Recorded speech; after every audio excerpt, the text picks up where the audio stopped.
my name is Aksik, aka Annika. Welcome to my channel. Super happy to greet you all here. And today is time for another coloring process. I haven't now done these for a while, time constraints and whatnot. So I thought I would make kind of a full process with not much editing for this page. And my idea is to make it kind of a relaxer page, fairly simple, not overcomplicated, but still effective looking.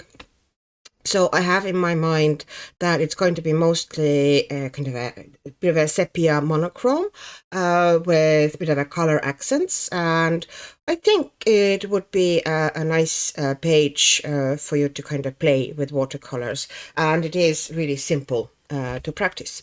So I'm trying to keep it deliberately quite simple. Let's put it that way. And I have next to me now most of my supplies.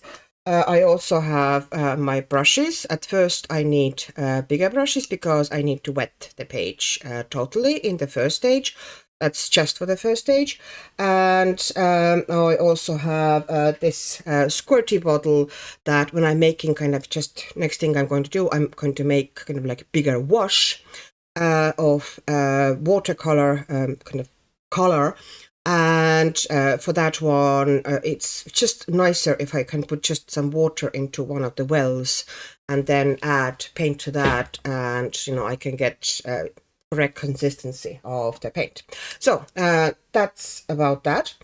Now I have here these paints. So they are the ones that I have been promising that, if I'm doing, like I will be trying to do if color along is a big word, coloring processes and possibly tutorials. I don't really feel much of an expert, so tutorial is also a big word. But yeah, I'm coloring with these paints because they are a pretty good value. They're Meiliang 52 sets. This is the color chart that I have for them. They are quite good value for what they are. They're Chinese origin and pretty nice, like proper, pigment based watercolors. Most of them quite nice and transparent, some of them more opaque. Now, in this set, I am not overly enamored with the earth tones. Some of them, I'm looking for a bit more transparent earth tone here, because I want the base to be basically like sepia. Most of the shading to be sepia as well. So I do have this sepia here, but I'm not very keen on that one. So I thought, why not just show you how to quickly mix, quickly and easily mix a nice brown, kind of a vintagey brown from pretty much any watercolor set you have, because all of them are going to have those or similar colors. Because you don't need that specific set. It's just, I said that if people want to specifically follow me exactly with the same paints I'm doing, I will be doing some coloring processes, not all of them, with that set. Okay, too much talk. So let's mix the color first, and then I'm going to wet the page and put down the first wash. So we have here, let's take this well, since it's kind of the closest one for me. And let's take you also maybe a little bit closer, so you can see what I'm doing. And I'm putting a good bit of it down, because some of it will be also lost with kind of brush cleaning and, mixing. So I'm putting a good bit down, and we will also need the same color for shading. So if there's too much of it, it doesn't hurt. Also, because it's the same colors I'm going to be using constantly for mixing that color, it is very easy to go back and mix more. It won't maybe be exactly the same, but it will be very close and harmonious because you're using the same colors. So the colors I'm going to be using, methinks. Okay, oops, that thing fell in there somehow. The color I might be using is possibly this color here, which is a bit dirty at the moment, but trust me when I'm saying that's permanent dark yellow. Any dark or bright, warm, very warm yellow will do.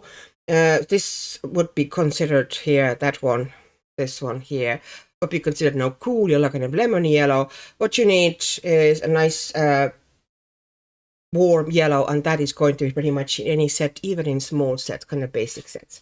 And I'm also going to use this permanent red, which is just fairly neutral red, also going to be present in most of the sets. And I'm going to use ultramarine, which is also going to be one of those, you know, very, very widespread and common colors in most of the watercolor sets. So you should be fine whatever watercolors you have in your stash. You don't have to have exactly the same ones. But, you know, some people just felt that I was talking about that before I bought these for myself for my channel purposes, and a lot of people did feel that it would be beneficial if I had same watercolors. You know, if people wanted, they could get the same watercolors and they wouldn't break the bank. So I'm not saying that these are my favorite watercolors, but they are very good price for what they are. And they also have loads of convenience colors, so if you just feel sometimes like just putting color on the paper and not mixing, there should be plenty here for you to play with. So I'm not affiliated anyway. I'm not advertising them in any way. Just, you know, letting you know that that's what they are. So I put now a good bit of yellow into that water. So at the moment we have nice yellow water. Okay, I'm taking a random piece of paper. Actually, I might take a random piece of watercolor paper, which might give you better results. Just a second. Here you are. This is a piece of watercolor. So we have this really transparent, pale, nice yellow. And next thing I'm going to do is I'm taking now the permanent red. So that is the color here at the very top. I'm taking a good brush full of that one as well. I'm mixing that in, and essentially I am going to get orange. So I can show you now.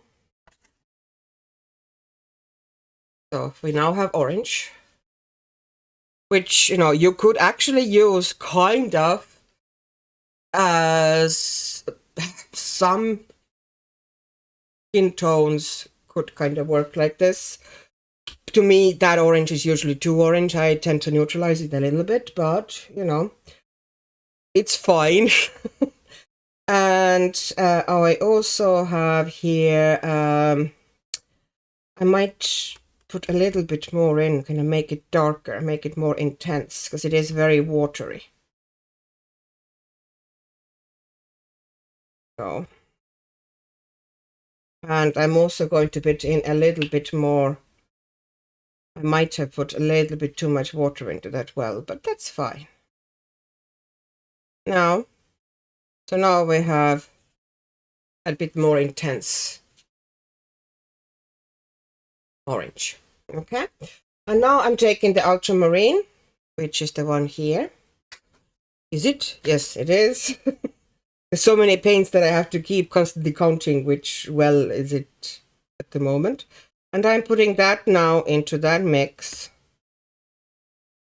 And you can see already that it's turning earthy. So we have brown already, but this brown is a little bit warmer and redder than I want. You can see that. Okay. So I'm going to add a little bit more ultramarine to it to neutralize it more until I get, consistency, kind of a color that I like more. It's a bit better, but I still want it more neutral. It's still a bit too red.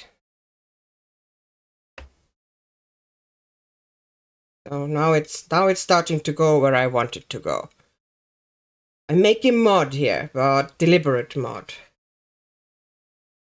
Yeah, and now it's getting more neutral, which might be a bit harder for you to see. But I might want to take it a little bit even more.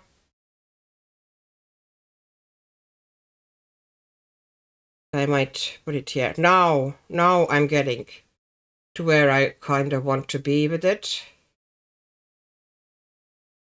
Maybe a tiny bit more ultramarine and then I'll be done. I want it to be not overly warm. I want it to be fairly neutral brown. Tiny bit more. Now. Yeah. There we go. This is the color.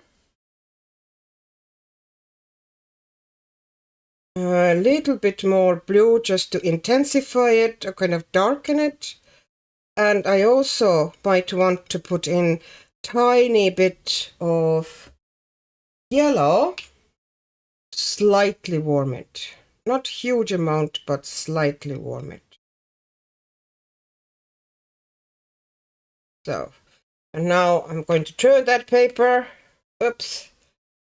And this is the brown we have. And this is pretty nice tone now. Nice neutral brown with slightly warmish undertone. And if you put more of it on the paper, you get darker areas, and if you put it down very light, it's going to be quite light. And it's going to, of course, dry lighter as well. That is what watercolors do. Okay, so I might even put a tiny bit more yellow into it, just give it some extra warmth. Yeah, that's better. No. I don't know if it's visible to the camera, but I can see with my naked eye now here that I have the color that I want. Now, and next step is going to be, I only used that brush at the moment. That actually came with the set, that brush, which is surprisingly, it's, came with a fairly cheap set, and obviously not a super expensive brush, but it's actually a nice brush that comes with a set. So it holds the point pretty well, takes, a fair bit of water, and is nice, kind of a medium size. You can do details with it and slightly bigger areas. So now I'm going to push things slightly, so everything is going to be visible for you. And now I might have to go a little bit back so you can see tiny bit better. Okay, this way you can see exactly what I'm doing, although you don't really need at the moment to see that one at all. Main things are already done. This is mostly the decoration or reminder what we're doing. I also will take a piece of kitchen paper just in case we have some sort of a mess. Now, as for book prep, what I have done here, be careful now when you lift it, don't put it into the paint the book, is that I have put, with the washi tape, I have put a piece of wax paper to the next page, and just in case I get a bit carried away with the brush and swipe, which I have done several times before, I have something protecting the page next.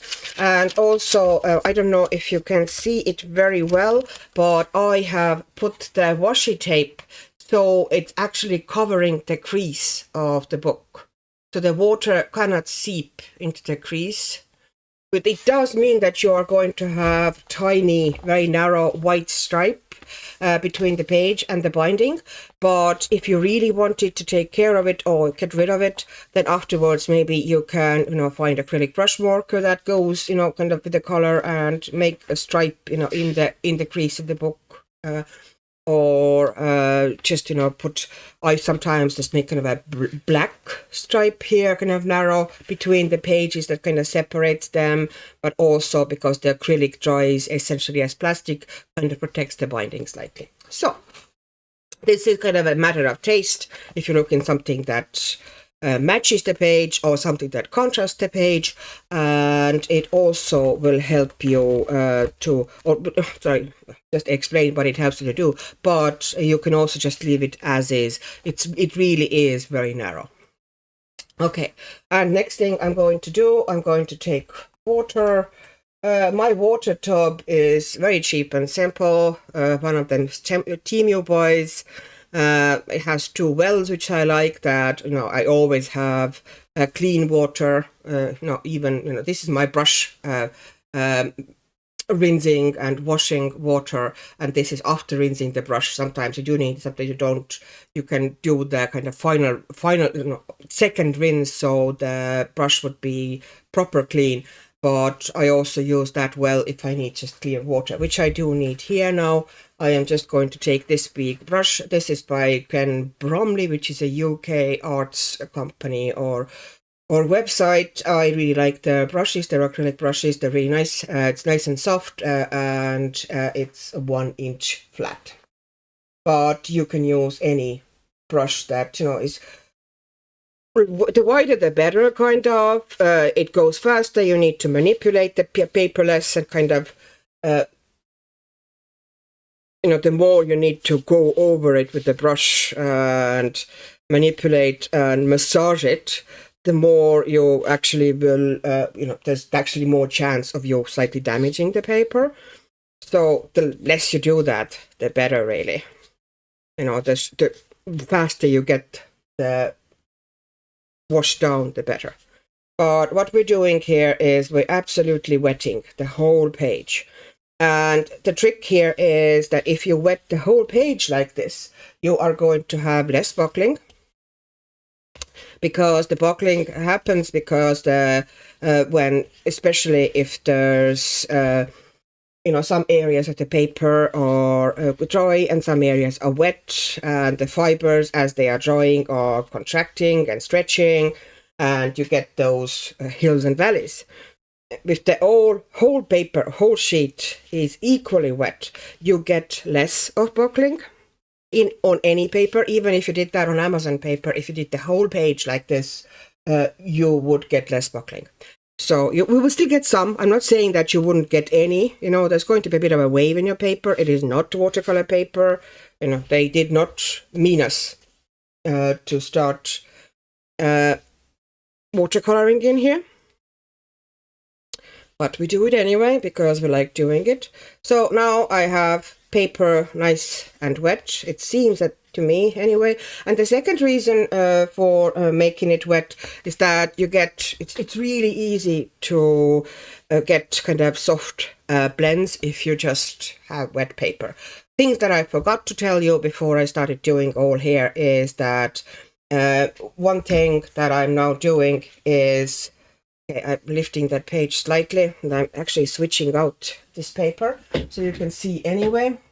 Behind the paper, now behind the page you're working on, I also have a washi taped piece of wax paper behind the page. Why washi tape? Because this way it wouldn't move around and suddenly expose your paper to unexpected runs and bleeds. And now I'm putting on dry tissue. And that helps a little bit when you go over the edge of the paper or page with a brush, which is full of paint. Sometimes it tends to go very easily underneath the page from the other side. This one catches some of those bleeds into itself, being very absorbent. Now, does it totally prevent them? Most likely not, but it does help. So, you get significantly less or, narrower bleeds with that method. So I do it. It's not a miracle cure, but it's helpful. Okay, now I have the paper nice and wet. And I'm taking now the big brush that I had. And let me maybe get you now closer because you really don't need to see that. Yeah, you see the whole page, I think. Or was the other shot better? Well, we'll see. If it doesn't, possibly you need to see the full book while I'm working. Sorry for bouncing you back and forth. And now I'm wetting this brush also, just to get the bristles a bit damp. And then I'm dipping it into this pre-made paint. Now, especially if you pre-mix, okay? If you've done something for 10 minutes after it's mixed, pigment is a powder, essentially. Some of them heavier, some of them lighter, but they tend to, if you leave it like this in a liquid, it tends to just fall to the bottom. So to have the same consistency of paint like you initially mixed, you do need to kind of give it a little bit of a mix before you start using it like this. Just, swirl it around and agitate especially the bottom here. Now we start putting down the color. Now, because the crease is protected, I'm not very worried about the crease, but I'm still going to be not overdoing it. I don't want paint to sit there too much, so there's always going to be, especially if the book is bending like this. This is kind of how the last pages, and these ones tend to be more kind of, the paper needs to curl at the end. It doesn't, especially if it's a newer book like this one, it doesn't stay totally flat. So what I'm doing here is that I'm letting it, if it's because of that the paint tends to still try to go into that crease there. But, because I have the washi tape protecting things there, it isn't too bad. But I still swipe it out from there, because just in case it runs into the binding and gets somehow past the washi tape, it can be a bit of a pain. So essentially I'm putting the wash now all over the page. At first I'm just going to do basically a flat wash. Now, I would like there to be some kind of interest. Now I'm leaving now the center pretty much flat. I'm not doing anything with the center anymore. I'm leaving that as is, to dry as it is. But to the sides now, around the circle, I put some dabs like this of that liquid wash. So I would have a bit of a patterns or color variations or interest. They will spread on their own. There is no need to guide them, because the paper is wet and it'll kind of create its own patterns. You can also bring it, those patterns slightly into the circle. Just leave the face kind of untouched, because we want that to be fairly smooth. But the rest of the page, we want a little bit of a texture like this. And it won't have any harsh edges anywhere, because that's now very wet. Anything you're going to put down is going to just spread. Okay. And now that is pretty much it. Oops, some sort of a fluff onto the paper here. I don't know where I got that one from, but it's okay. I got it off. So like this, some variations. If you wanted to, you could also, let's say, take now the wet brush. I put it through the clean water in my rinse tub. And then here's the sponge. Sorry, I don't need to take. I kind of put it against the sponge, so the excess water goes into the sponge. And then if I wanted to, I could take some excess paint, just with a gentle swipe like this off the face. But here, doing that sort of a big wash, the bigger the brush, the better if you do the full page like this, and the softer the brush, the better. This way you are forced to work with a soft hand, and you don't scrub the paper and you damage the paper less, because the paper is going to have some damage anyway. You are essentially flooding it with water, and it's not really meant to be. But doing it like that, you will have less damages. So you can dab the excess paint off again, and if you wanted to, like, I don't really mind. It's going to dry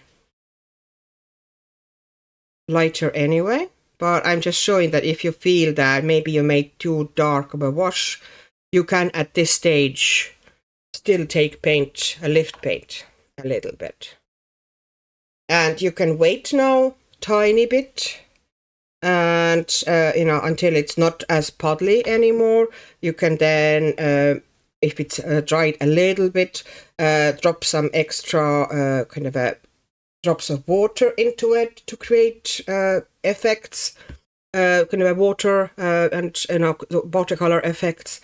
But at the moment it's too wet, really. Anything you put in there, it's going to be kind of just spreading pretty much evenly around. Now, one of the reasons why I like to mix my own brown is also because mixed browns are more interesting and have more depth. Like if I just put in, let's say this is the brown I would have used, it would have been pretty kind of a dull color. You can see, it's fairly even, but still, not very kind of a deep or interesting. But here you can already see how the pigments are slightly separating and developing, and there's a bit of a depth and interest to this color. I think just mixing the color, even earth colors, gives more interesting results. So now I need to let it dry for a little while.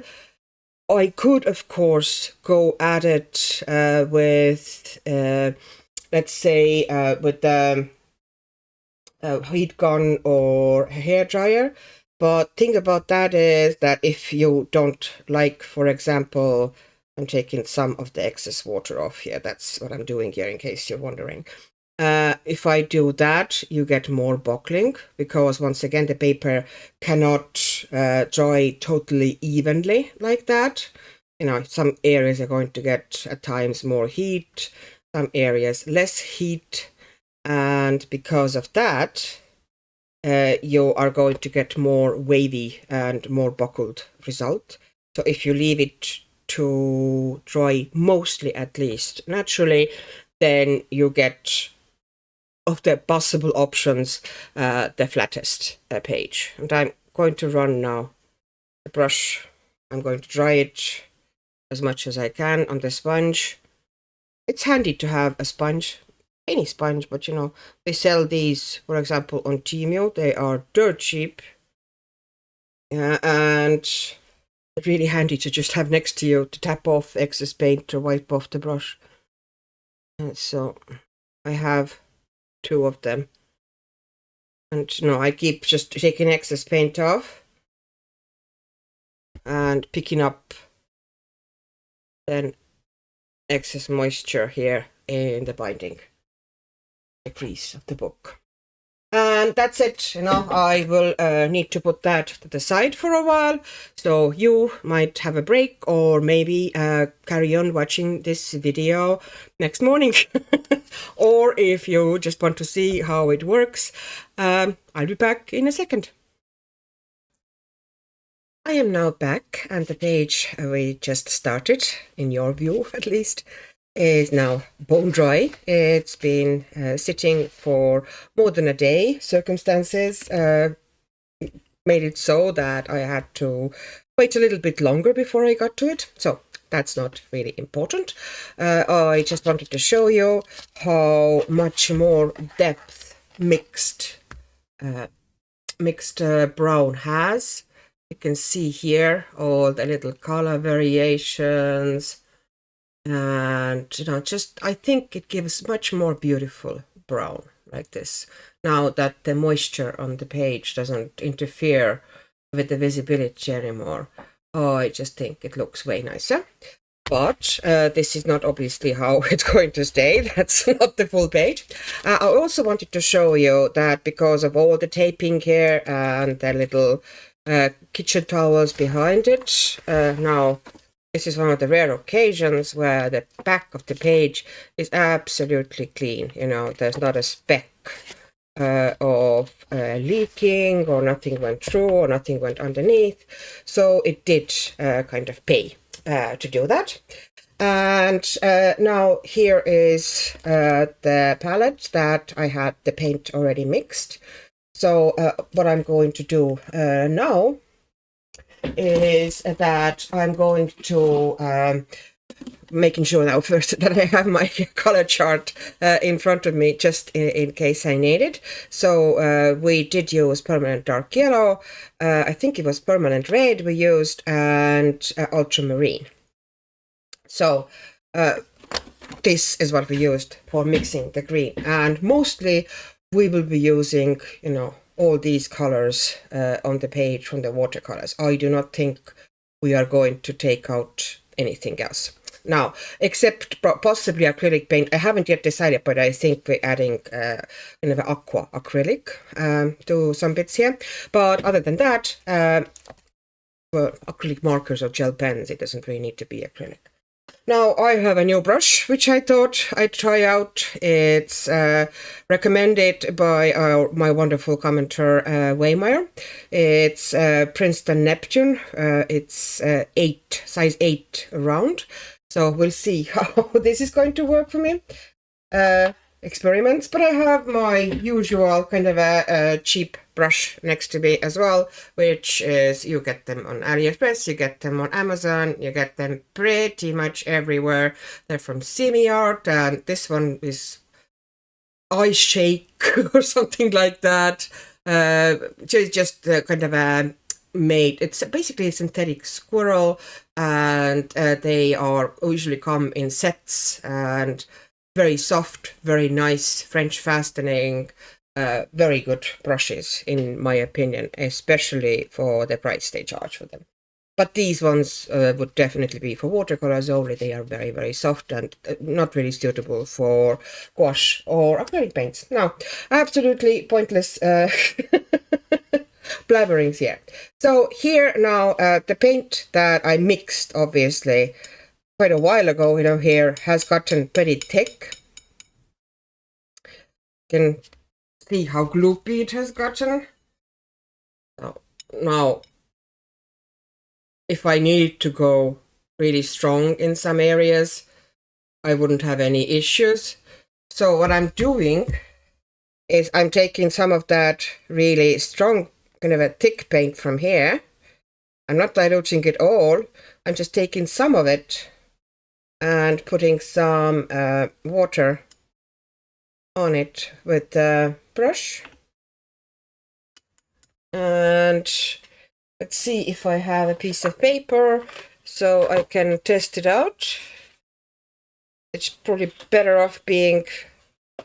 no, actually, watercolor paper is not necessary here because that's not watercolor. So I'm going to put that down. And this is possibly... all right, I put a tiny bit more water into it from my water bucket next to me.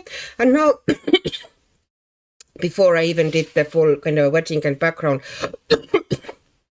excuse me, sorry, I had drawn a circle.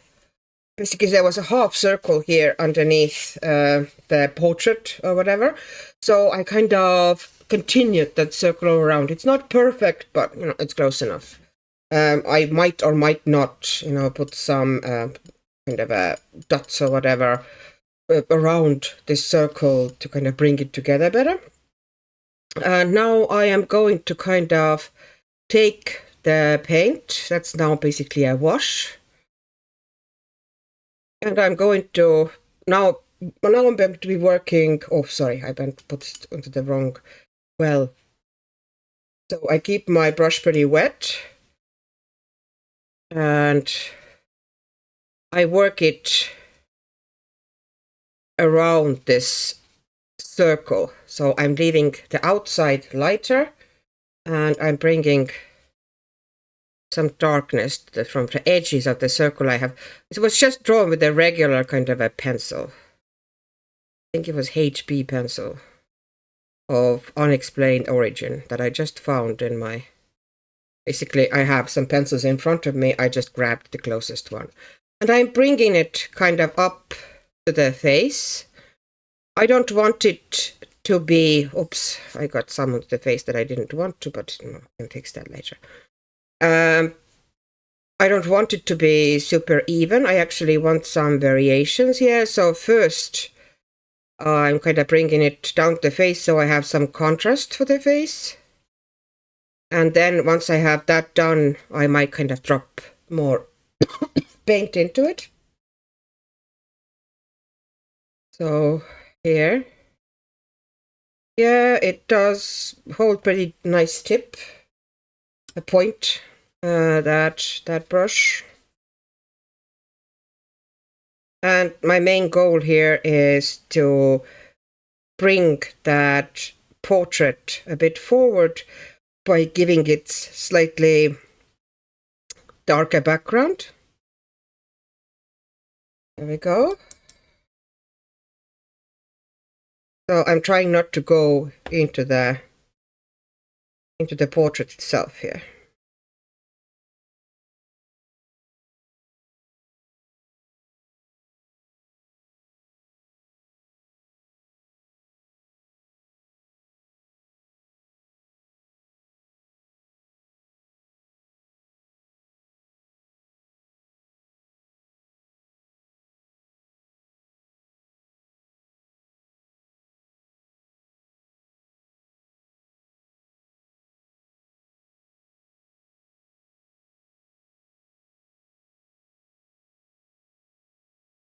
So that is going to lighten. At the moment it looks darker than it will eventually be because it will lighten. So what I would do now is that I would take some of, a little bit more water. Okay, and a little bit more of that thickened paint from there. Making a bit more of that wash. And I'm going to kind of drop it, especially to the edges, a bit more. And I'm not trying to be like super even. I'm actually trying to put some texture in the background, some interest. And the sharp edges that, you see at the moment, because it's a bit damp, they will soften somewhat.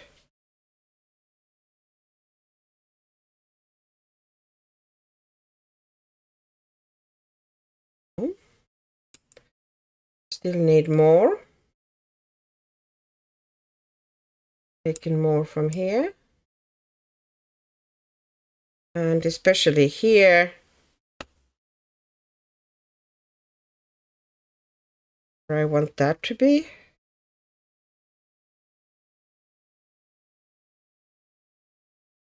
And trying to make a little bit of texture.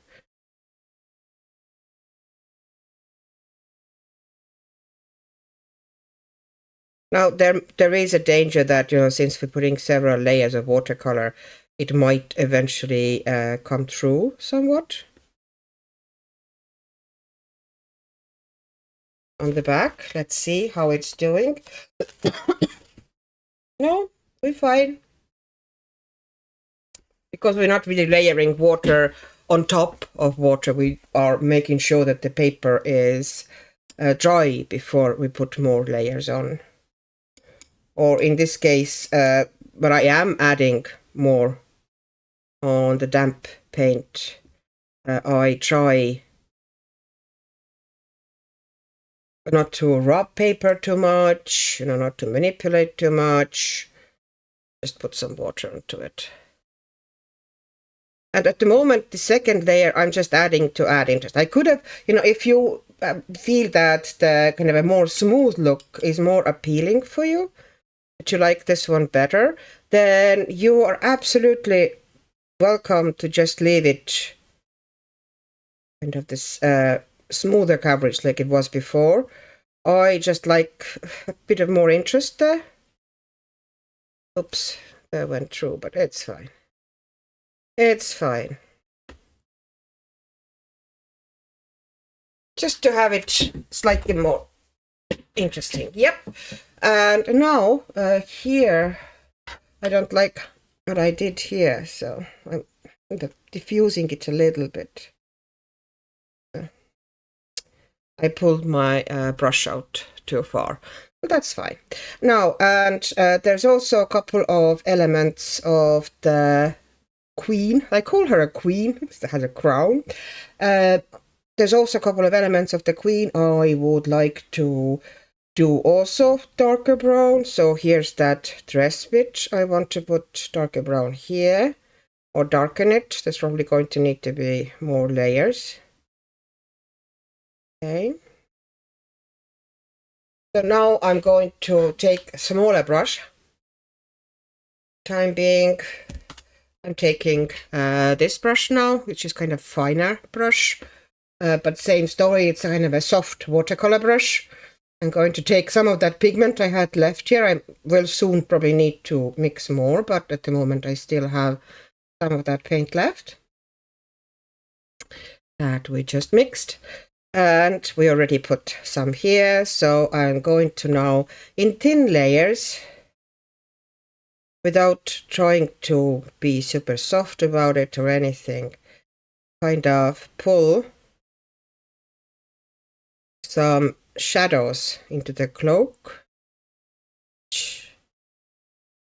It's going to be like lightish cloak, but because it's sepia or kind of vintage color,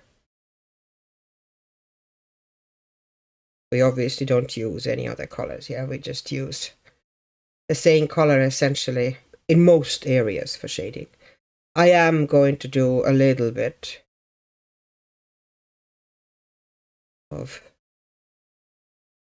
a couple colors that I'm going to add here, but they're going to be limited.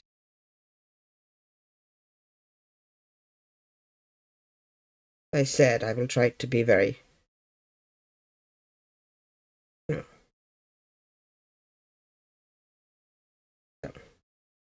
leaving these like that. And if I want to, I can just rinse the brush a bit, tap the excess moisture off the sponge, and go over those edges slightly here to maybe, soften or diffuse them. That depends how much of a blended look you like. If you're going more for very distinctive watercolor effects, or if you want to make a softer look. And here, oops, I had a drop of water there hanging. I'm going to also put some darker bits here where the cloak is going to be in the shadow. There's going to be a cast shadow here, and I'm going to pull some shadows up here as well, just to create a little bit of a dimension into that cloak. I want that cloak to look fairly light compared to the surroundings.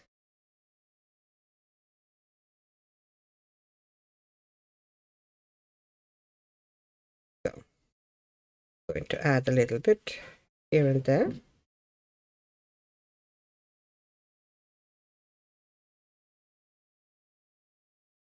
No, because it's pretty tightly pleated here, so there's going to be some shadows here. But I'm not trying to be perfect about it. The whole point of this portrait or this page is that we are doing it in a fairly relaxed and slightly loose way. So I'm also going to put some darkness into the ear. That here. Eventually we will add a bit more with a separate stripe there. But at the moment this one is enough. We are going to create a shadow on her neck. So let's put some shadow here underneath on the neck and on the hair, bringing the chin shadow, of making it stronger. I'm leaving a lighter area here. Now I'm rinsing the brush, tapping it off onto the sponge, and I'm softening that area a bit, and it will dry lighter. I put some moisture in the water, and it looked immediately darker, but it's going to become lighter.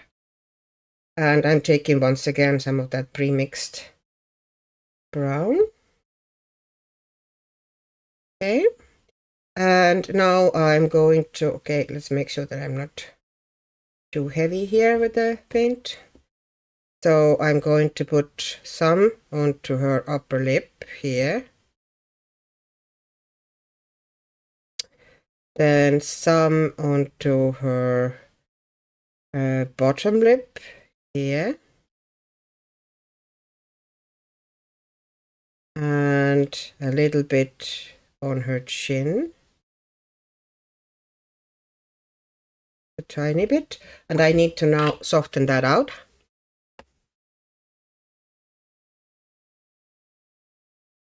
A tiny bit, and it looks at the moment darker than it's going to be because it will dry. And I'm picking a little bit onto the tip of the brush.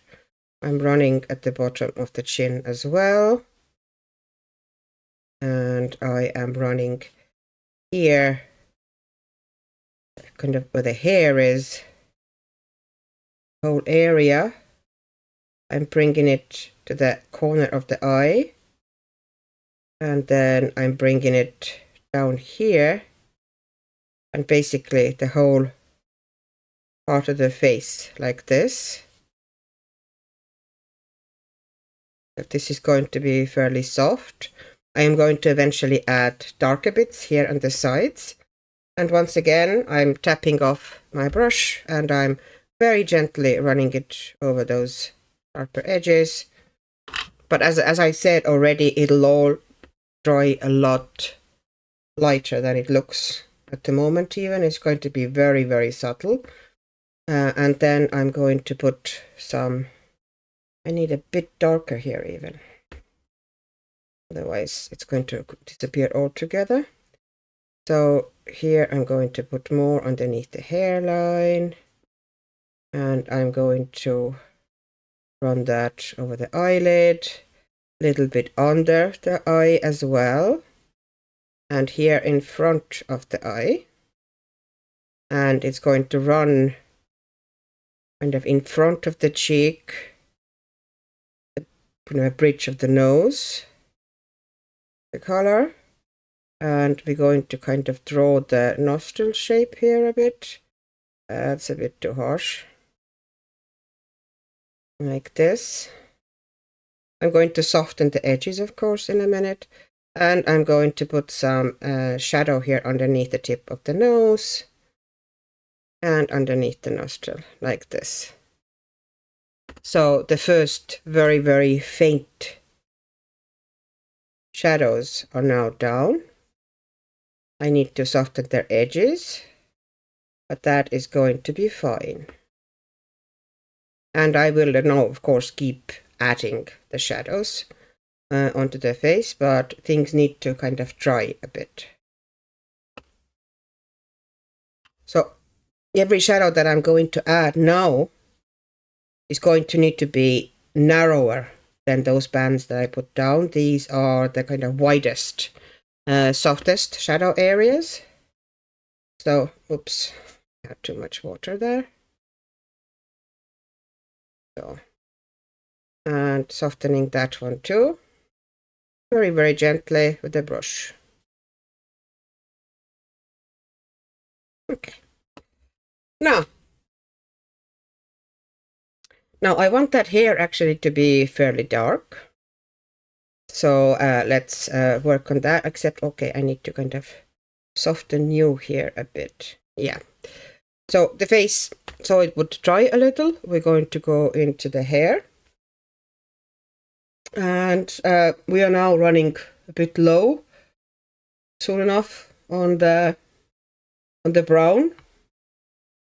But we hope that we can still get some. So I'm taking now a bit stronger brown, And I'm here going to be, oops, I see here fairly kind of a sharp bits, edges. Eventually I'm going to splatter as well to give a bit more interest. But at the moment, not yet.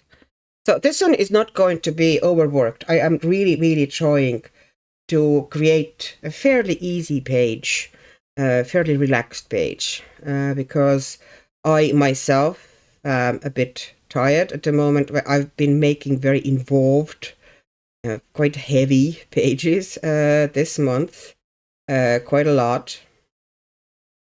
So I'm basically creating like stripes in the hair, darker stripes. And this way, some of the highlights are going to be preserved as well. And I can always, add more to them if I want to eventually. But at the moment, I just tried to, oops, I took the lighter. So yeah,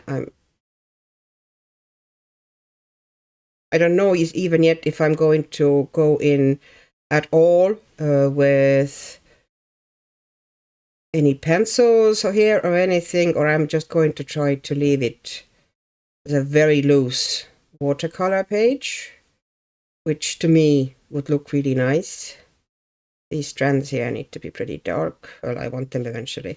And this hair is going to be layered as well. This is going to be, at the moment what I'm doing here is essentially kind of the first layer. So I'm putting the base shadows down.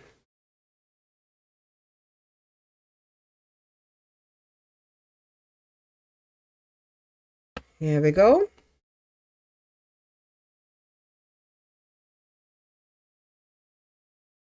And here we're not trying to do very precise strands or anything.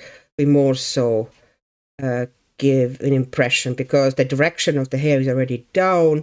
We're just creating impression that some areas are slightly darker, some are slightly lighter where the light hits them, and so on.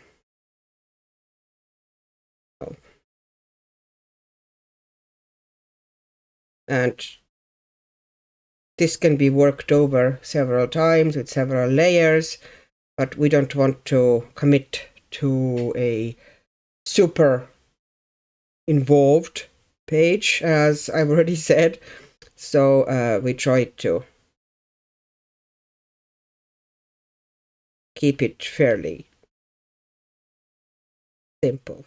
I might need to, if it actually, might be easier eventually to add some little bit of pencil there in the hair to emphasize the darkness in some areas and so on. But I don't want it to become a very involved pencil page. I want it to be a simple page. One that I don't do too often. But I really should, give myself a bit of a break as well. And it's a good page for you to just, because it's not very complicated or overly involved, it's a good page for you to practice your brushwork or play a bit with watercolors. And these Maria Trolle books allow you to do so. They let you to put way more, quite a bit more watercolor down than most of books would, well, coloring books would. So I'm going to put a good area of darkness here, the bottom of the bun. Yeah. And I'm now going to start bringing up strands from it. And I am trying to leave some of the kind of lighter areas untouched there as well.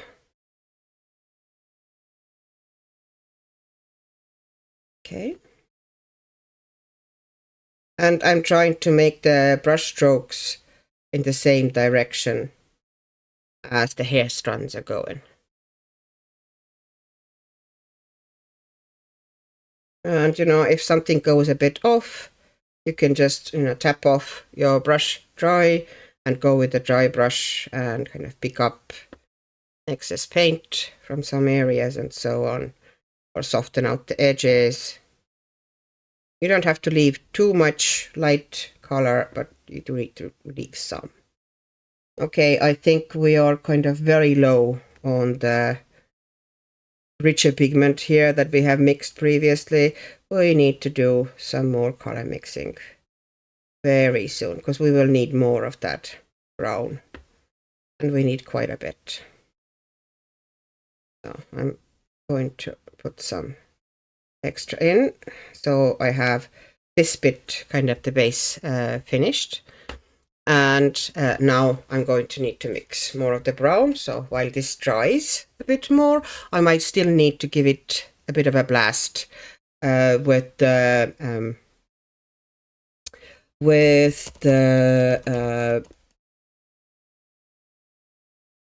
heat gun. Sorry, my English just finished. Heat gun before I do anything else.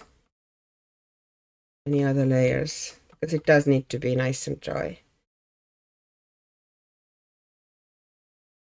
But I will then hopefully remember to mute the sound for you while I'm working with the heat gun.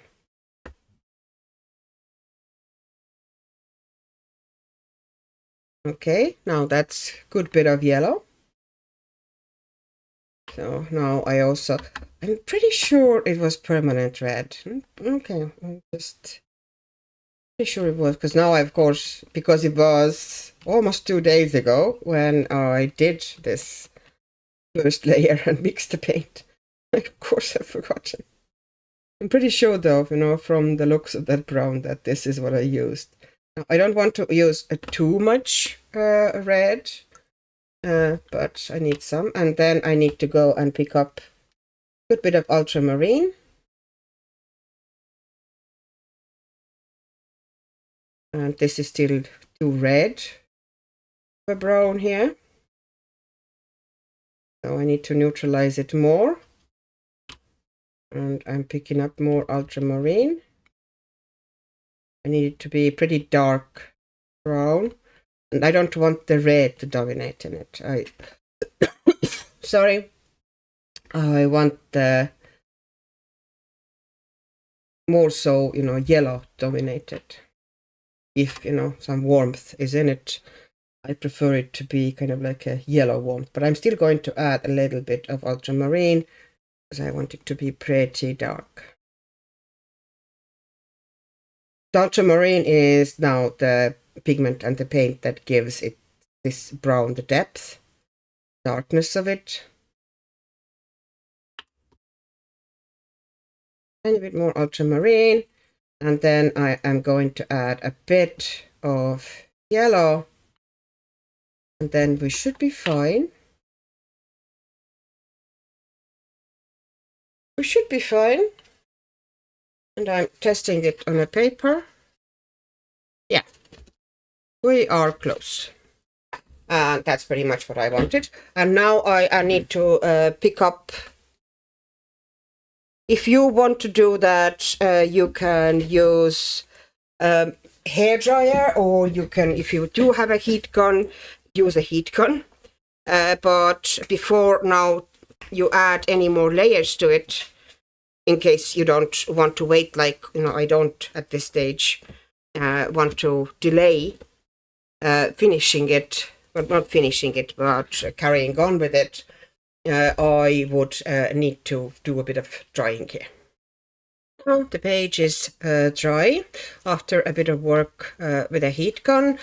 Quick reminder, if you are drying a page in the middle of working, then give equal amount of attention to the front and back of the page.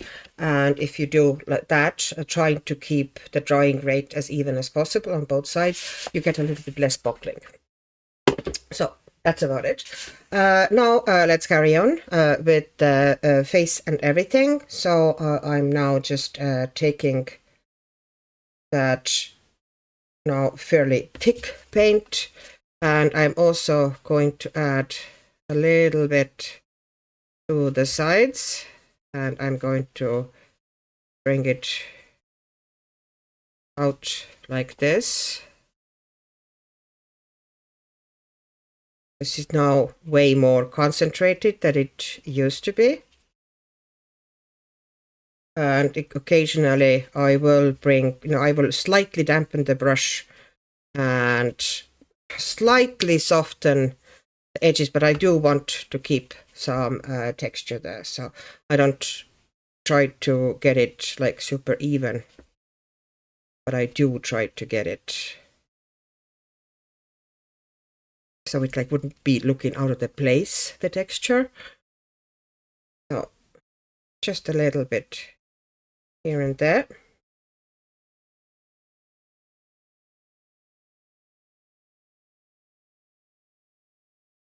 So here I'm going to try to give it a fair bit of darkness.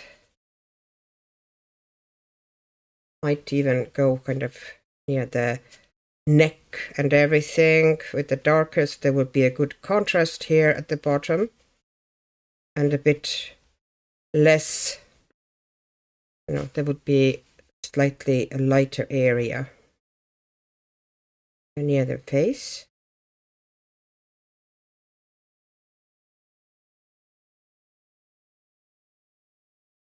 So I'm trying to make sure that I'm not going with the dark paint into the skin.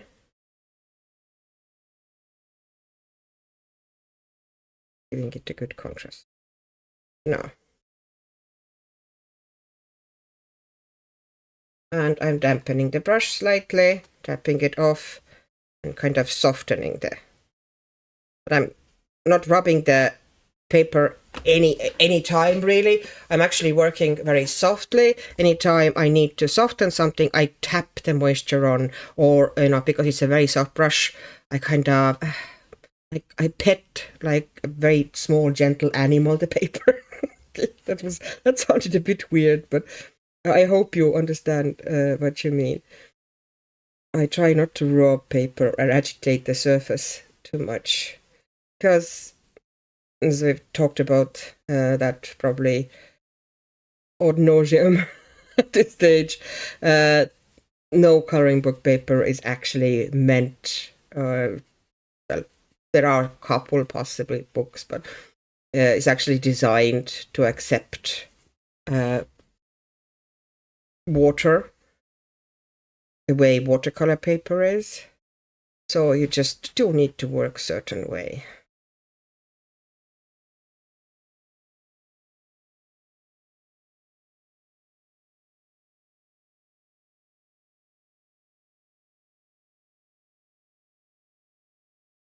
Now, that's how much I'm going to add paint to this circle. That's pretty much done.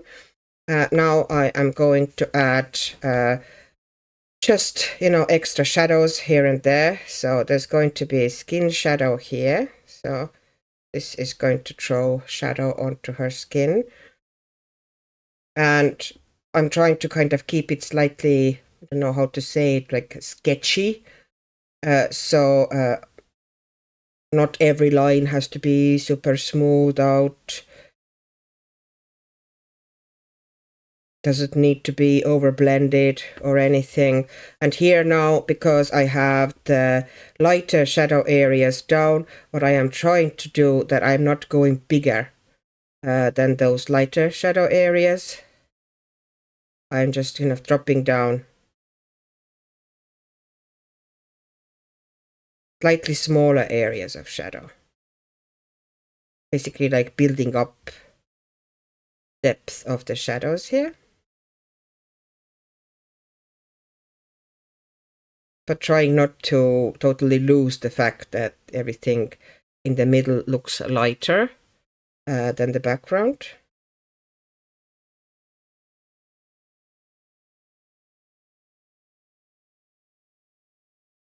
So that. And here is the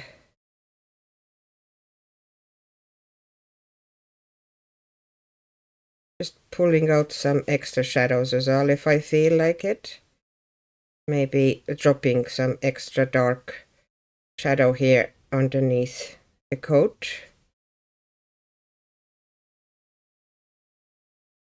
Here underneath the button, put something, making sure that there's a bit of a shadow underneath that band.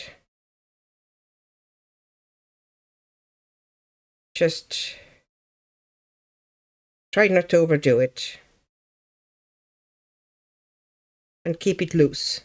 Now I want that dress of hers to be a good bit darker. So I'm going to put some darkness into it. Extra layer. So there would be a bit of a more contrast between her dress and the coat. Okay.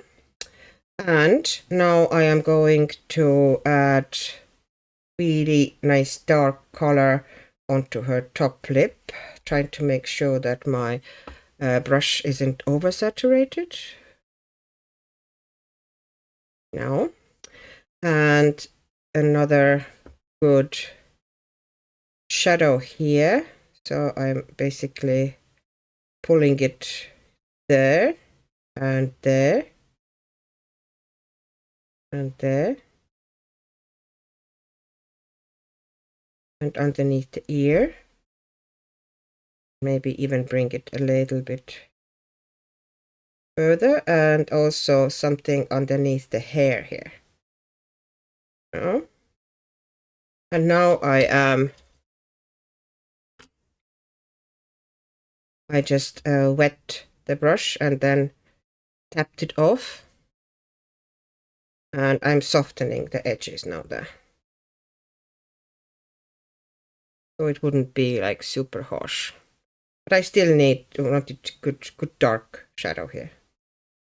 Might have been still a bit too wet. Okay. As I said already, everything now here that is down will lighten as it dries, because that's the nature of watercolor. If it goes down and it's very, very dark and it kind of scares you for a moment, don't worry, wait until it's dry, and it might actually be exactly the correct shade. So I'm putting a bit of darkness here in the ear. That. Dropping extra darkness underneath the chin here.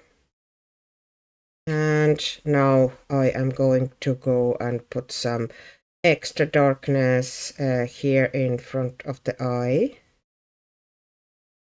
Okay. A little bit. And nose.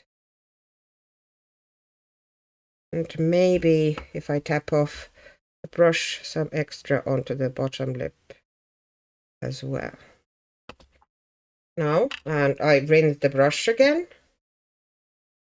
And now I need to soften this here. And I lightened it slightly. And I'm bringing it again. The nose here.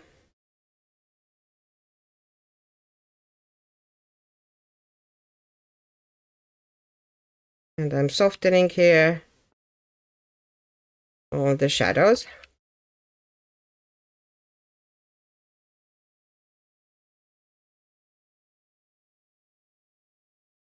Now. And I'm taking a bit darker again. Making sure that I'm not, brush isn't oversaturated, because here we don't really want very juicy lines. We want to work like, not dry, but not overly wet. So we can control how the pigment moves. And because now we mix that brown, it kind of has, occasionally you have this vibe that the colors are peeking out. So I'm putting some there. And some there.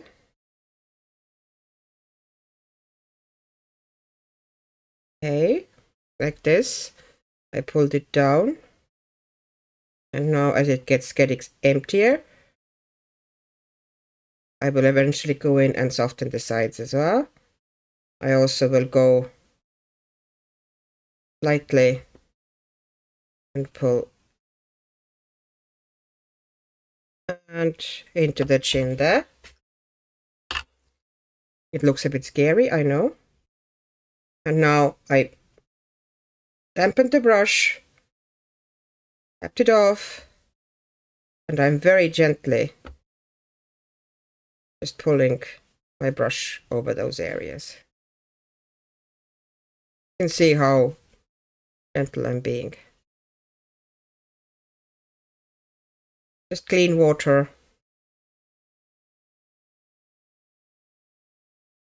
And that diffuses everything.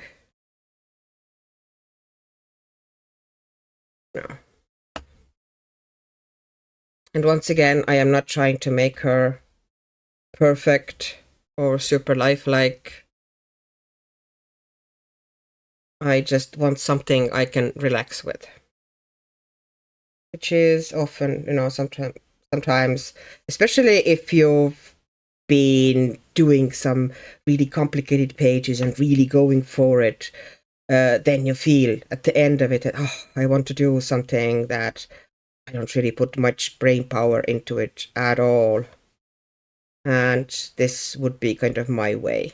And now I'm putting strong color into the eyebrows.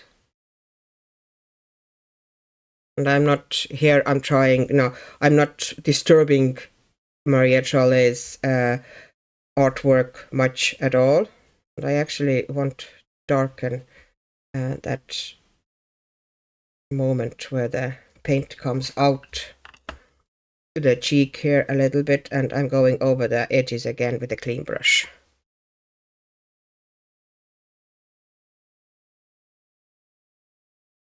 Might want to add some here. Yeah, like this. Kind of bringing it more down like this, smoothly. Almost, you know, to the chin. Making sure that it's darkest here at the hairline. And now the eye area, once again, a little bit extra darkness here in the corner of the eye. Because it's a bit, now I should have probably waited until it was dry and put in it like a third layer. But at the moment I didn't really feel like it. So I'm just working probably more wet here than I should have gone. But hey. And if you feel that, you know, maybe you went a bit overboard somewhere, and you can gently go over with damp brush to maybe, you know, soften the area a little bit. Just don't rub the paper, because rubbing doesn't really help much at all. Dabbing and then going, wetting the brush and going over the area again will work better. Now it will change once it's dry, okay? It might look way scarier at the moment than it will eventually be. So, and now I can once again go in with the hair.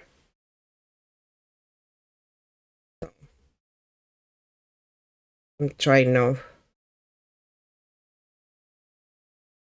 And, you know, now you're just working the very point of your brush. And basically, wherever there is a dark line going somewhere, I'm trying to kind of go either right underneath that dark line or basically over that dark line in the middle of it. Oops.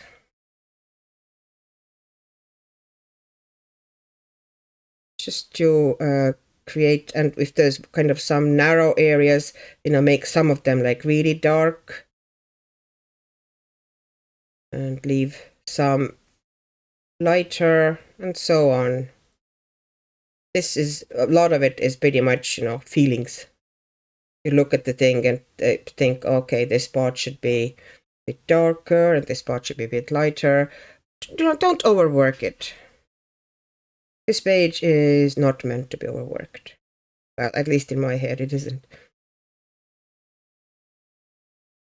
You could, of course, you could make it super elaborate and fancy and have loads of pencil work in it, and, you could, I could. But as I said, not every page needs to do that, or needs to have that. Sometimes it's nice to have simpler pages also. And to be honest, sometimes it takes courage to color simpler pages, because it seems to be often almost like competition, who can do the page the most elaborate, the most challenging special effects and shading, and it kind of almost takes courage to take a page and say, no, I'm not going there. I actually want to do a very simplified, loose coloring. And I'm the one to talk. I usually tend to overcomplicate my pages, definitely. And I like doing it. It's, not for something else. I like often the look of very saturated and, kind of a super deep shading. But I think it would be healthy for me too to kind of keep some pages a bit more simple. And it would also kind of boost my creativity. So let's try it. Let's do it softer way. Okay, making this area, actually I decided that for the contrast I'm actually making the edge of the hair here darker. Okay, and more kind of stripes here. And the main thing is to just follow, the artist has already drawn, how the hair flows, how it moves. So basically follow that movement with your brush strokes. And you can, of course, go back into each line you put down and, soften all the edges and blend everything out. This is not what I'm going for. Okay, I need to make very dark. Don't go in there. Let's see, that's the problem now. Because the face is still very wet and it's essentially, I should have possibly dried it before I went in. But hey, it's done now.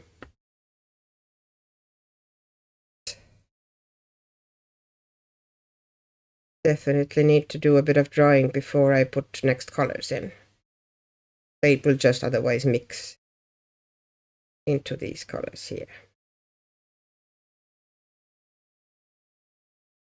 Now,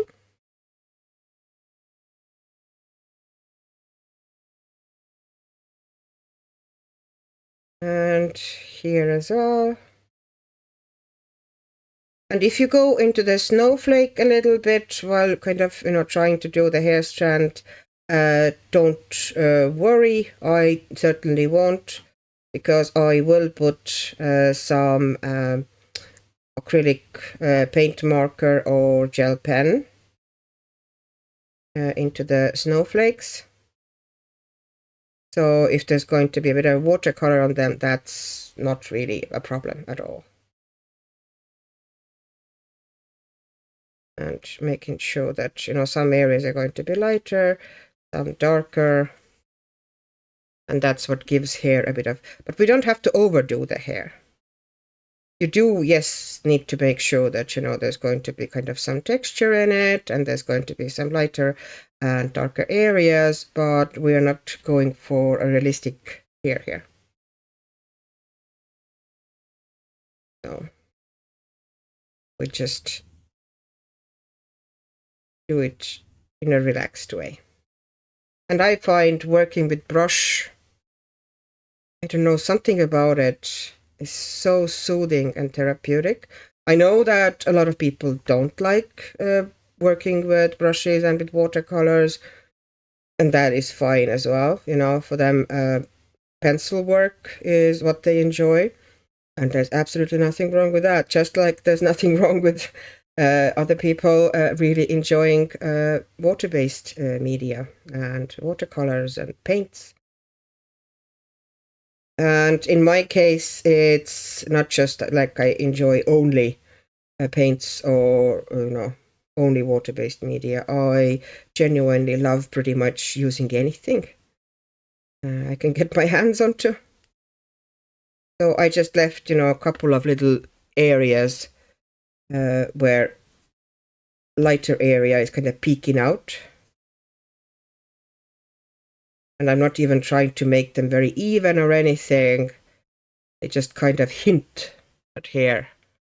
I am definitely not trying to make it look like genuine proper hair.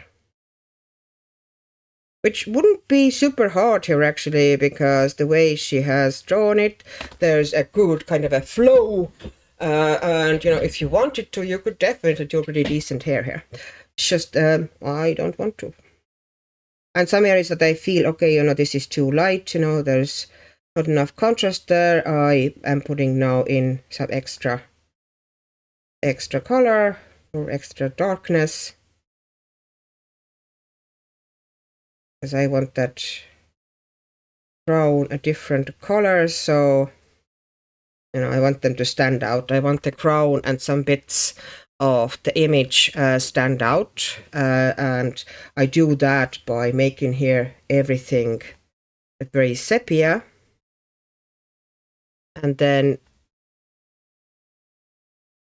just eventually using other colors.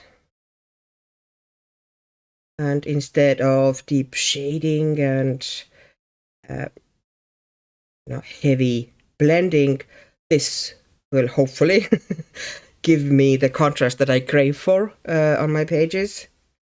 It is almost literally a craving. I, you know, don't feel quite happy about my page unless it does have, you know, pretty strong contrasts on it. But it doesn't necessarily need to be achieved with heavy shading. So, okay, so I think the hair I am going to essentially leave as is. You could see I was not doing anything elaborate. I was just basically following the curves of what the artist has put down. Now, I do need to give it a little bit of drying. So let's see if I will remember to switch off the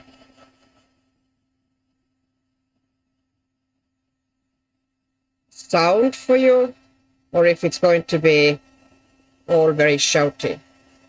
This, by the way, is not the loudest of the heat guns that I've ever had. So you can imagine how loud some of them can be. And then you turn it around and you kind of go in circles. Try not to stay in one area for too long, if you want to see how I do it. And the same would go if you do it with a hairdryer. Don't just dry one spot. Kind of keep it going in a wide area.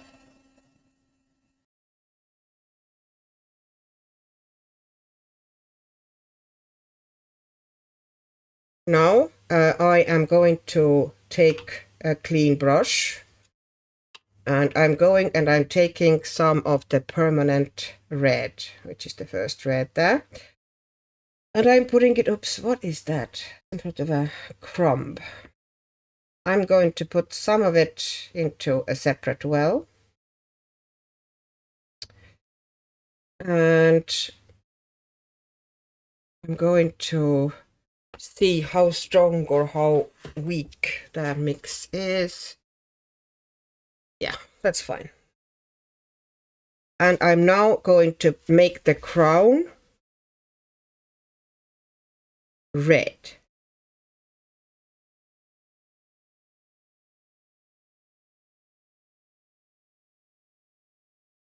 You can leave on edges, if you want to, some white area already. I will probably, otherwise if sometimes it can be a bit tricky working with a brush, leave the white areas. So what I will probably eventually do is that I'm going to put that white in with the gel pen. It's just going to be easier and faster, to be honest, to do it that way.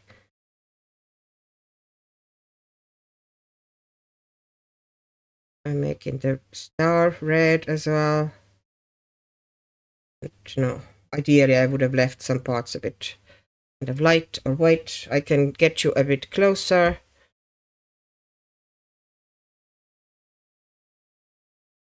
So I think that gives a really nice contrast. Now I will probably dry it and put another layer slightly darker on top, because as I have said, it does tend to dry lighter. So to give it some extra depth, I am going to give at least kind of like a right hand side or lower side an extra lick of the same color. But before we get to that point, we also do a couple of other elements on the page with red.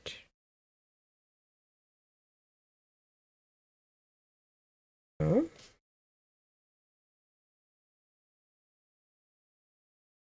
there we go.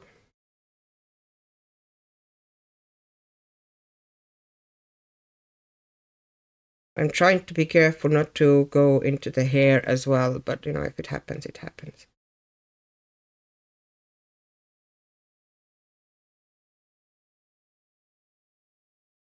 And I think doing a couple of elements with a really strong color like this really boosts the page. Already, I think it looks way cooler than it did.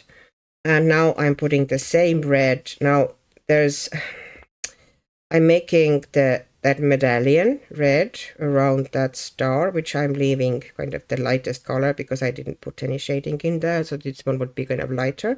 I am also, in my imagination, there's kind of like ribbons running here from that. So I'm going to put some red in there and also here, because to me they're like extensions of this ribbon that runs around the neck, which I'm going to make red too. And also this ribbon here, I want that to be red. So some small elements, it does not need to be much, but some couple of small elements really boost the page. And it's not going to be the only color, okay? I'm also going to use aqua. All right, and I'm also going to kind of create another ribbon here.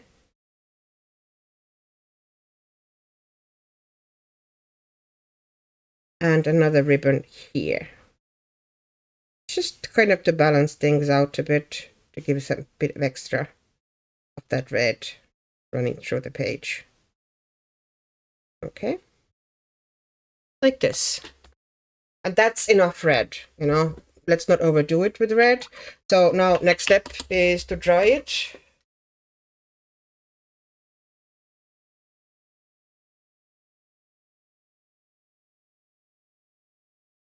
And now we're taking the same red again with the same brush. I'm going to bring it closer again.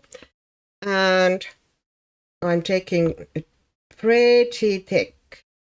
I don't actually want it to be much diluted at all. I want it to be gloopy. And I'm putting it, this one needs to be nice, either very, very fine brush.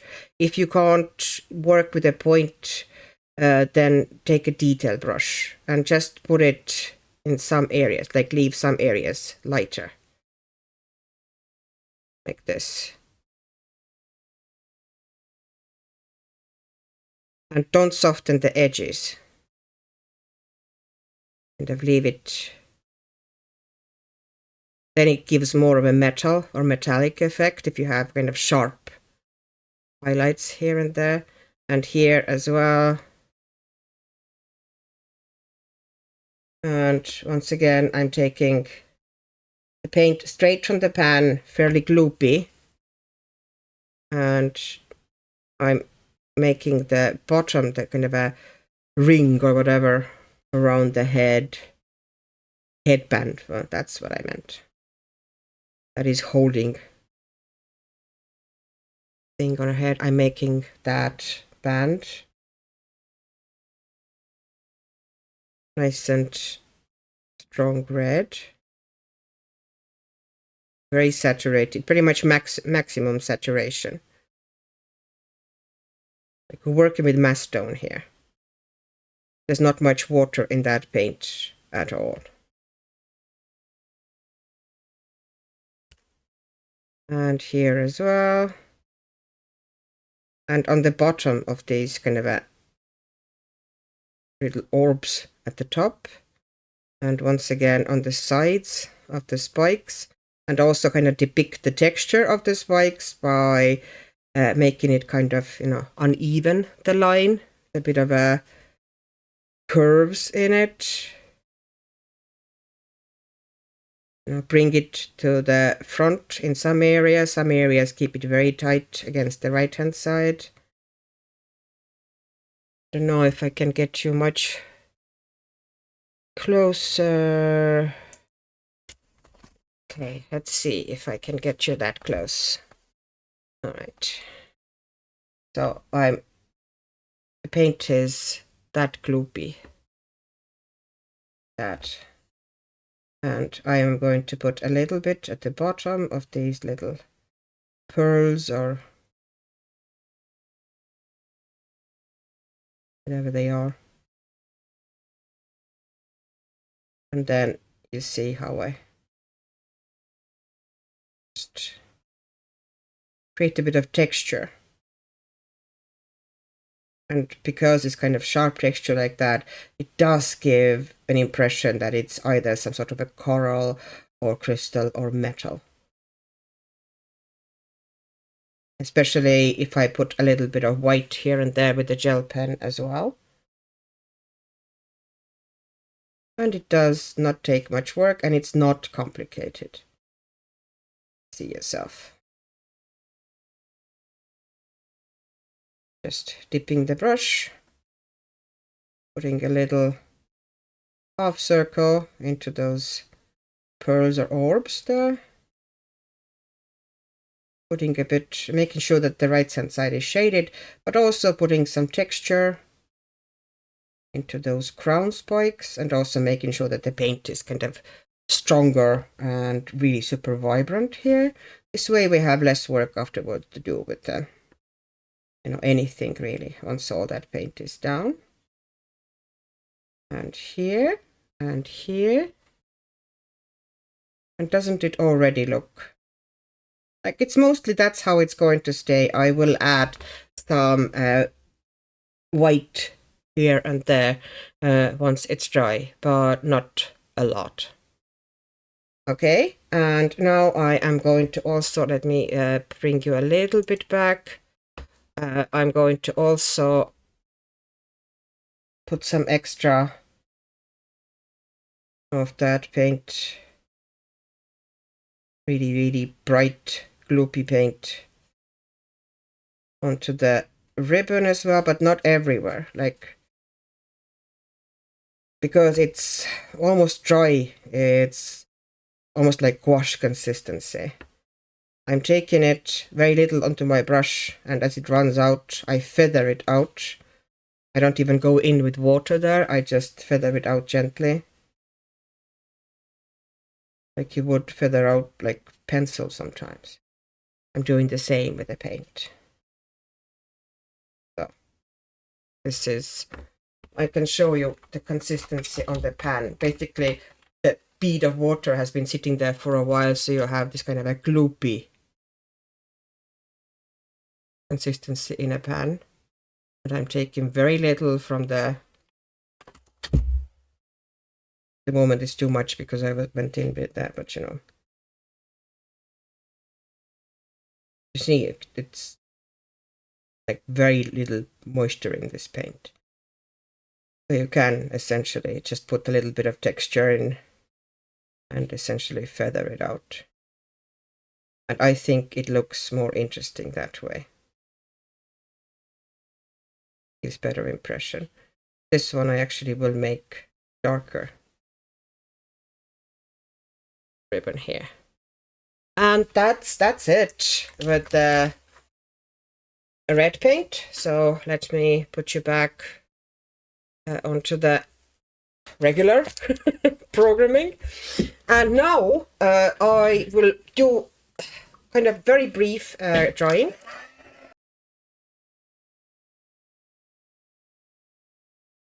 Okay, and now I want to do some splatters because I want some interest in the edges here as well. So I need a brush that is good for splatters. So I usually like to use for splatters those fan brushes. Pretty much any brush will do, but I find that these give a nice splatter, essentially. That's my point. So for this one, I will use that leftover earth tone or brown that we mixed. But one thing that I'm going to protect slightly is going to be the face. The face and possibly the crown area and basically the profile of the woman. So I'm taking those they're just post-it notes, and I am ripping them in pieces and kind of covering up kind of the main areas that I don't want to get splatters onto. And I just kind of shape like this one is too long. Yes. No. Okay, like that here. Okay, and I'm taking this bit off. Too much, possibly. And here's this area as well. I don't want any on the neck. And maybe I will also try to protect slightly this kind of a coat area, the cape area still. Might put something onto that hair and the crown here as well. No, and even if it goes a little bit onto that part of the hair, it wouldn't bother me much. This one I would like that it would keep better onto the paper. I don't really like how this one is sitting, so I need another one that would sit a bit more stable here. Okay, a little better. Let's see how this is going to work out for us. This will always be a bit of a splatter is somewhat controllable, but not utterly controllable. So there's always the danger that, something might go a bit off. But let's try.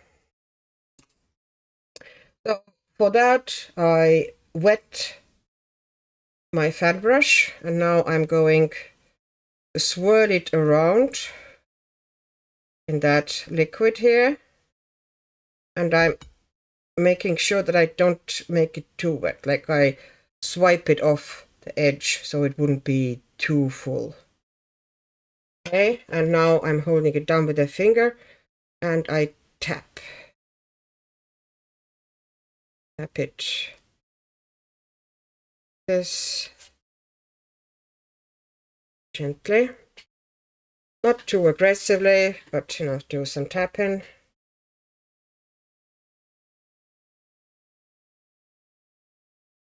Bringing some into the circle as well, just to unify the whole thing. But it does add a tiny bit of interest to the page. And I don't know, maybe I would like to bring some reddish splatter as well in here to the sides, just for funsies. Not sure if it's going to work out for me or not. My problem, excuse me, here is that I'm kind of running out of the paint here. So let's see if I can get some extra. And it will dry lighter, so it won't be as harsh looking as it is at the moment. Splatter always looks a bit better if you add some color variations. So now, once again, I wet it, and I'm going through that red now. And this is now pure risk, because I do not know how this is going to look like. Maybe I'm going to ruin the page now. But I'm putting, like, here I'm tapping it more gently. And I'm trying not to get many of those red splatters into the circle. I'm trying to keep them to the edges. But it kind of harmonizes a bit, or ties it with the red elements in on the portrait. And now I'm just cleaning my brush and taking off those things, Post-its.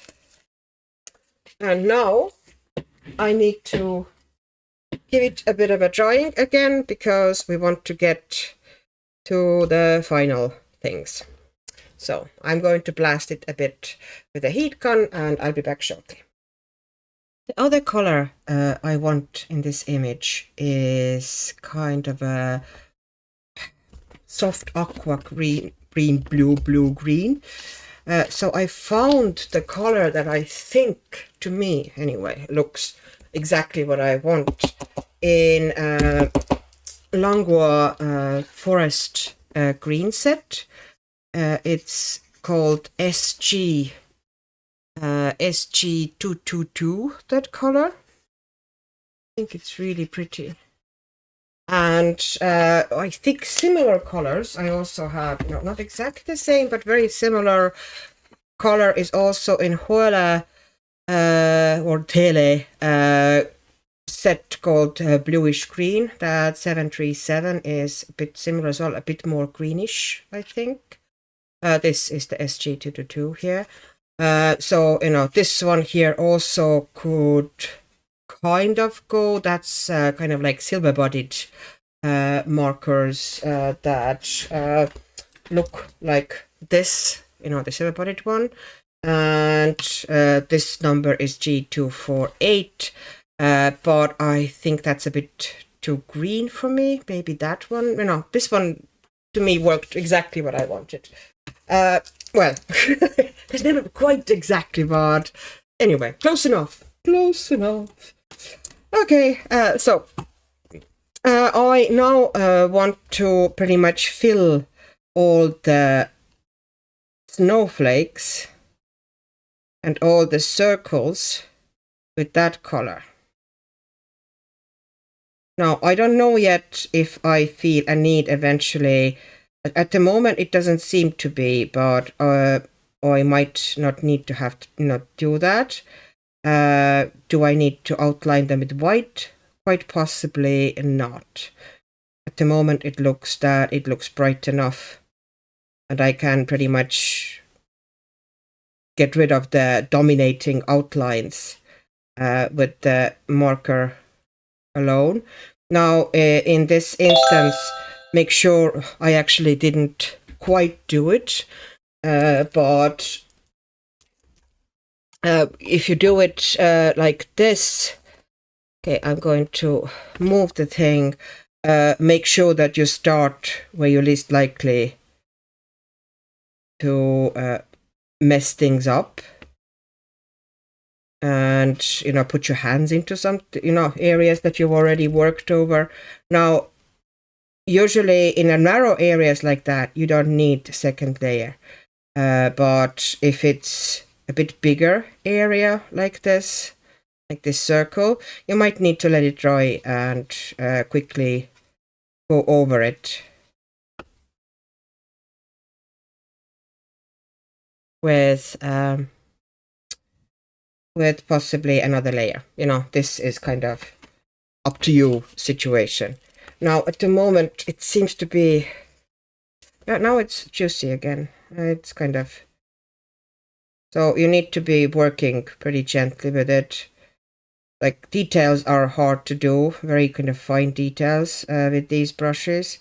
So if you're not happy with how precisely you got the details down, then you can always go over the outlines or with the finer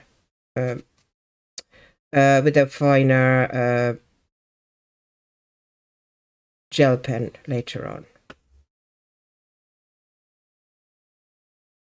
But I just now want to make them not quite white, if you know what I mean. I want some other color. Actually, this color looks on this surface lighter than I thought. It didn't, you know, look like there's a quite, like if you look at the paper, you probably would, to the camera it doesn't show as much, but it looks way brighter and stronger color on white paper than it does on this.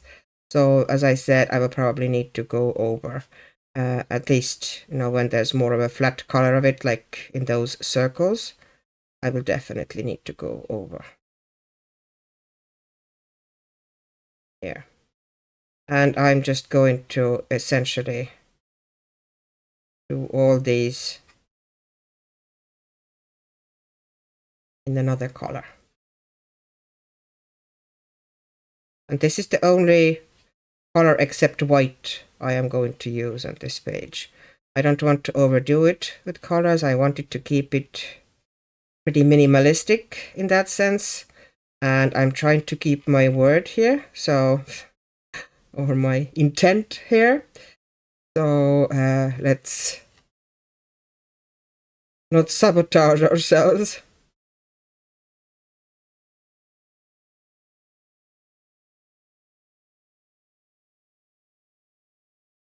And then I'm taking this, which is supposed to be probably kind of the breath that is coming out of her mouth. And I'm making it thicker in some areas, softer in some. Maybe create an extra swirly here, so, you know, just add a bit interest. And maybe extra swirly here. Just to make sure that it's not just, you know, those two swirls coming out of her mouth. I think it's going to be more interesting if we give it a little bit extra. First covering those lines. Then I am going to thicken some lines. You know, some lines keep them thinner, some lines thicker. Maybe create a swirly, oops, that didn't go well. Oh well, nothing is perfect. Yeah, that's pretty much should be. Making sure that, you know, it's not the same thickness, the line. There's some parts of it that are thicker, some that are thinner. It just looks better and more dynamic that way. Now, okay, am I still fitting into the shot here? Yes, I do. So here, that little star, super careful because that brush pen, as I said, is not exactly meant for making tiny details, although admittedly they do try to tell you that it is, but